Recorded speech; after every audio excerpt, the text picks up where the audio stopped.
Hello friends, स्वागत है आपका मेरे चैनल नॉलेज स्टूडियो में। दोस्तों, हम अक्सर ही धोखाधड़ी और स्कैम्स के बारे में सुनते आ रहे हैं, पर आप ये बात जानकर हैरान होंगे कि 1820 की शुरुआत में एक स्कॉटिश ठग ने अपना एक फर्जी देश बनाया और इसे बेचकर इतिहास के सबसे बड़े स्कैम को अंजाम दिया। तो चलो दोस्तों, अपनी इस वीडियो में आगे बढ़ते हैं और बात करते हैं कि ये स्कैम क्या था, किसने और कैसे किया। 1821 की शुरुआत में लंदन शहर में एक पोयस नामक अज्ञात देश की रिपोर्ट्स चारों तरफ छाई हुई थी, जो आज के टाइम में होंडुरस के कैरेबियन तट पर स्थित है। कहा जाता है पोयस नामक यह देश उपजाऊ खेतों, पहाड़ियों और सोने की खानों का धनी था। इसके मूल निवासी पोयर्स को एक फ्रेंडली और मेहनती लोगों के रूप में जाना जाता था और इसकी राजधानी सेंट जोसेफ यूरोपीय शैली की इमारतों और यहाँ तक कि ओपेरा हाउस से भी सजी हुई है। पोयस में एक गहरे पानी का बंदरगाह है और इसकी एक हसीन जलवायु है। दुनिया के सबसे स्वस्थ और सुंदर स्थानों में से यह एक है। यह सब सच नहीं था, बल्कि एक कोरा झूठ था। यह एक इंसान का दावा था जिसने लोगों को ठगने के लिए ये सब कहानियाँ गढ़ी थी और यह एक कंप्लीट धोखाधड़ी का प्लॉट था। यह धोखाधड़ी कई वर्षों तक चलती रही। तब तक इसने अनेकों निवेशकों को ख़त्म कर दिया और 150 से अधिक लोगों की मौत हो गई थी। अब आपके मन में सवाल उठ रहा होगा कि यह सब कैसे हुआ, तो चलिए आपको बताते हैं पूरी कहानी। पोयस की इस घटना के पीछे का मास्टरमाइंड था ग्रेगोर मैकग्रेगर, जो एक अयाश आदतों वाला एक स्कॉटिश आर्मी ऑफिसर था। 1786 में जन्मे इस व्यक्ति ने अपनी जवानी ब्रिटिश सेना में बिताई थी और वह 1810 में दक्षिण अमेरिका में स्पेन के खिलाफ वेनेजुएला के युद्ध में सैनिक के रूप में लड़ने के लिए गया था। मैकग्रेगर ने महान साइमन बोलीवर के अंडर एक जनरल के रूप में अपनी सेवाएं दी थी और बाद में उन्हीं की कजिन के साथ शादी कर ली। बाद में उसने कैरेबियन में ब्रिटिश आर्मी के कुछ सैन्य अभियानों का नेतृत्व किया।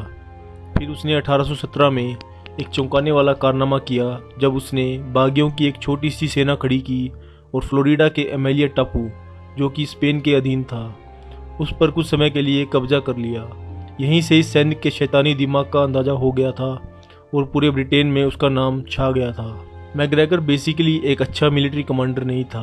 जब भी हार होती दिखती थी तो वह अपने सिपाहियों को छोड़कर भाग जाता था, लेकिन उसके पास खुद के प्रचार प्रसार और धोखा देने की आदत थी। 1820 में उसकी सबसे बड़ी ठगी सामने आई जब उसने एक भारतीय मूल के राजा को सेंट्रल अमेरिका के मॉस्किटो कोस्ट, जो अपने जानलेवा मच्छरों के लिए जाना जाता था, उसके साथ साथ लगभग 8 मिलियन एकड़ यानी कि 80 लाख एकड़ ज़मीन देने के लिए राजी कर लिया।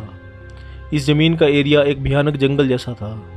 यह सौदा करके वो जब अगले साल लंदन लौटा तो मैकग्रेगर ने उस मॉस्किटो कोस्ट को पोयस नामक विकसित देश के रूप में एस्टेब्लिश कर दिया, यानी कि निवेशकों को उसने गुमराह करना शुरू कर दिया और उसके बारे में बड़ी बड़े झूठ बातें फैलाने लगा, जो मैंने आपको अभी अपनी वीडियो के शुरू में बताया था।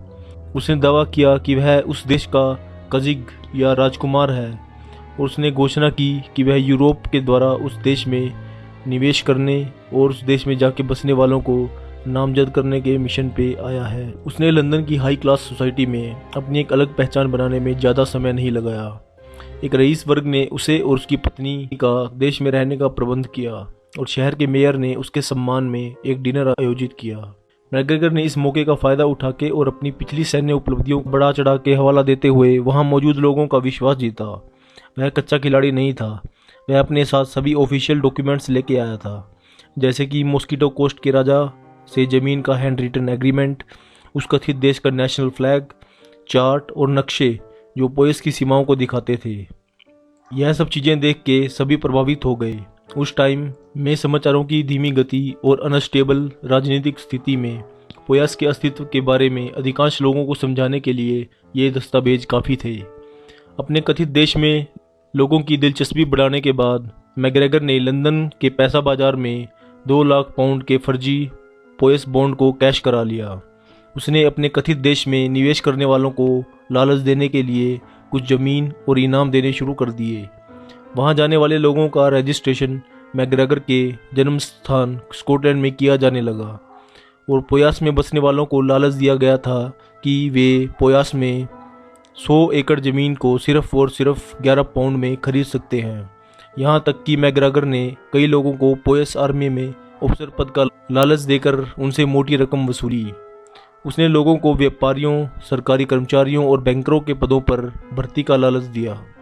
काजिग द प्रिंस के रूप में मैग्रेगर इस नकली देश को बेचने के लिए कुल मिलाकर 1.3 मिलियन पाउंड्स जुटाने में कामयाब रहा, जो कि आज की ब्रिटिश इकोनॉमी के कंपैरिजन में आज के 3.6 बिलियन पाउंड्स के बराबर है।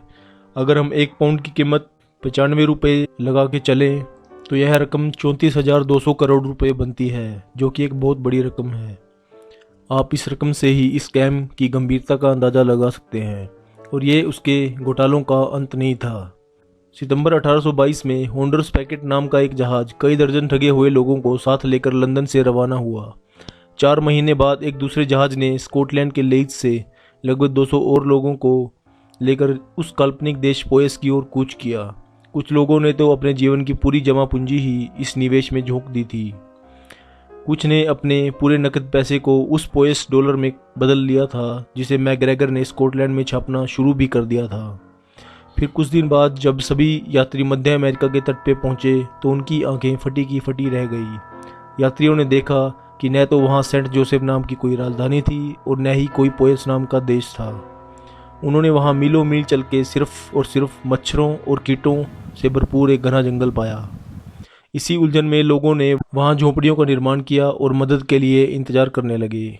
वो लोग कैसे भी जिंदा रहने की कोशिश में लग गए, लेकिन वे मलेरिया और अन्य बीमारियों के प्रकोप से नहीं बच पाए। इंग्लैंड और स्कॉटलैंड छोड़कर जाने वाले लगभग 250 प्रवासियों में से 150 इन्हीं बीमारियों की चपेट में आकर मर गए। जेम्स हेस्टी नाम के एक स्कॉटिश व्यक्ति, जो किसी तरह वहां से बचकर वापस लौट आया था, उसने लिखा, वहाँ बीमारी और लोगों में निराशा इतनी ज़्यादा थी कि हम वहाँ से निकलने के लिए कुछ भी करने के लिए तैयार थे। अंत में ब्रिटिश जहाज़ के रूप में मई 1823 में उन लोगों को मदद मिली और जिंदा बचे हुए लोग वापस लौटने में कामयाब हो पाए।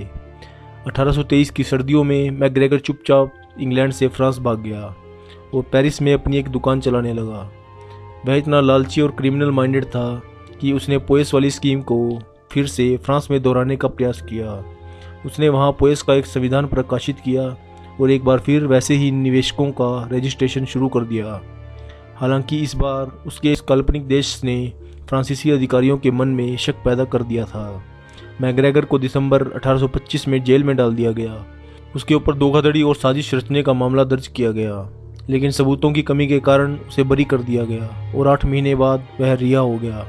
इस सब के बावजूद मैग्रेगर ने अपनी पोएस स्कीम को और एक दशक तक जारी रखा। 1827 में वह फिर से लंदन आया और एक नया 8 लाख पाउंड्स का बॉन्ड जारी किया, जो कि उसकी स्कैम की बहुत बड़ी रकम का छोटा सा ही हिस्सा था। अगले ही साल उसने एक बार फिर फर्जी पोएस लैंड सर्टिफिकेट बेचना शुरू कर दिया। मैग्रेगर ने 1830 के दशक के अंत में अपने काल्पनिक देश पोएस को भुला दिया था और वह वेनेजुएला चला गया, जहां उसे अपने देश की कई लड़ाइयों में भाग लेने के लिए पूरी मिलिट्री पेंशन से सम्मानित किया गया था। 1845 में पोएस के प्रिंस काजिग यानी मैग्रेगर की मौत हो गई, जिसे इतने बड़े बड़े स्कैम करने के बावजूद भी कभी किसी अपराध का दोषी नहीं पाया गया था। तो दोस्तों, कैसी लगी ये वीडियो कमेंट करके ज़रूर बताएं, और अगर अच्छी लगी हो तो लाइक करें। अगर आप इस चैनल पर नए हो तो चैनल को सब्सक्राइब करें और बेल आइकन को दबा दें, ताकि मैं आगे भी ऐसी ही इंटरेस्टिंग वीडियोज़ आपके लिए लाता रहूं। धन्यवाद।